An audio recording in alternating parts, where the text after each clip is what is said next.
আজ শুক্রবার, আমার কোনো কাজ নাই, তাই ভাবলাম বন্ধু বান্ধব নিয়ে মেলা থেকে ঘুরে আসি। মেলা আইসা মনে পড়ে গেল ছোটবেলার কথা। আমাদের গ্রামে প্রতি বছর একবার করে মেলা হয়। মেলার দিনটা আসলে বাবার কাছে গিয়ে বাইনা ধরতাম, বাবা মেলাতে লয়ে যাও। তারপর ভাই বোনদেরকে নিয়ে বাবা মেলায়, সেই দিনটা অনেক মিস করি। আগের মতন মেলায় যাওয়া হয় না, কিন্তু বন্ধুদের পাল্লায় পরে আজকে মেলায় আসতো। আগের দিনে মেলার সাথে এখনকার মেলার কোনো তুলনাই নাই। আগে অত কিছু ছিল না মেলায়, এখন ছোট বড় সবার জন্য ব্যবস্থা আছে। এদিকে রয়েছে বিভিন্ন ধরনের খাবারের দোকান। সেই কখন থেকে বলছি মামাকে মজা কিনে দিতে, তো মামা আমার যে কিপটা আমারে কিছুই কিনে দেয় না। খাড়া পড়া রুদ্রের মধ্যে আমার গইতো। এমন মামার সাথে কেউ আসা যায় বলুন তো?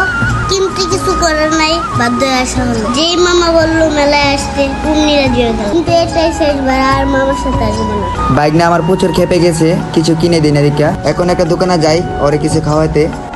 যদি কিছু কিনে না দেই, বাড়িতে গিয়ে আমার মান সম্মান সব শেষ করে দিবি। আজ এখানে আমার ভিডিওটা শেষ। ভিডিওটা কেমন হলো সবাই কমেন্টে জানাবেন। সবাই পাশে থাকবেন। আল্লাহ হাফেজ।